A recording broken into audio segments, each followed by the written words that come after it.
Welcome back to OutSolve's Weekly Outlook, where we bring you the latest news that impacts your workplace. I'm Meghan Spera, here with Jeremy Mancheski.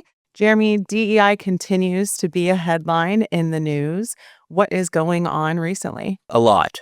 In fact, I participated in a webinar last week with Josh Rothman and Alyssa Horowitz on exactly this topic. Go back and listen if you still aren't sure what to do here. There is a proposed DEI level certification if you are seeking funds from SAM, that's the System for Award Management.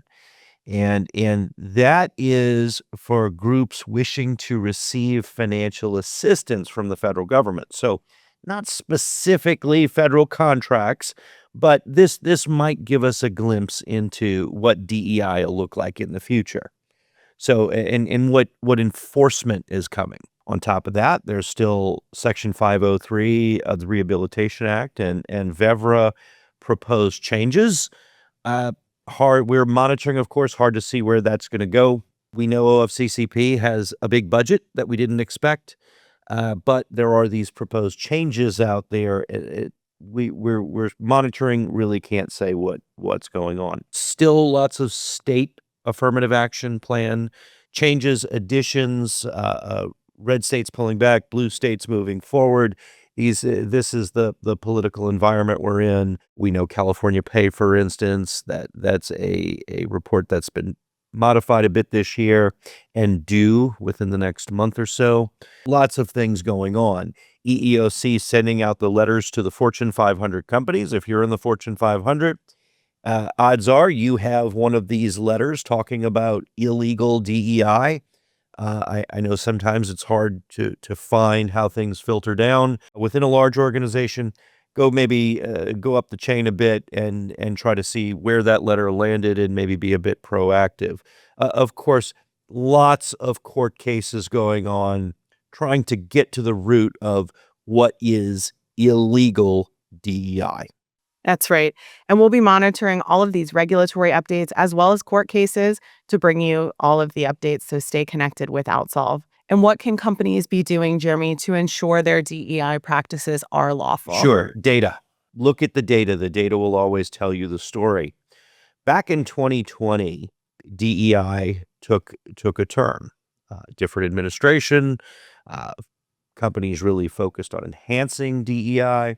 I guess unless you've lived under a rock the last year, you might and haven't evaluated your DEI practices, particularly going back to 2000 or so.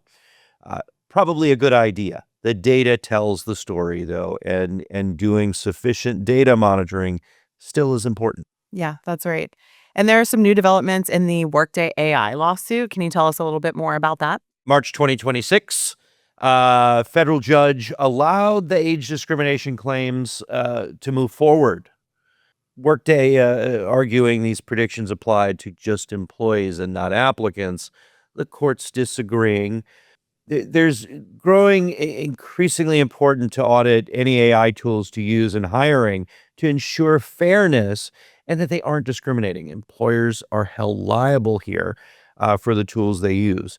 Also note related to AI in the past week, the federal government now is seeking to monitor AI enforcement and taking a much lighter approach, frankly, than some of the states, like for instance, and in particular, New York.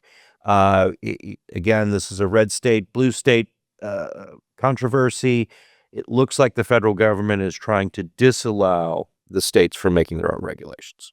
Let's switch gears a little bit. We recently hosted a webinar related to I-9 compliance, and we got a lot of questions related to verification and authorized agents. Can you talk a little bit more about the requirements behind those pieces? Authorized agents, in my opinion and OutSolve's opinion, that's the way to go.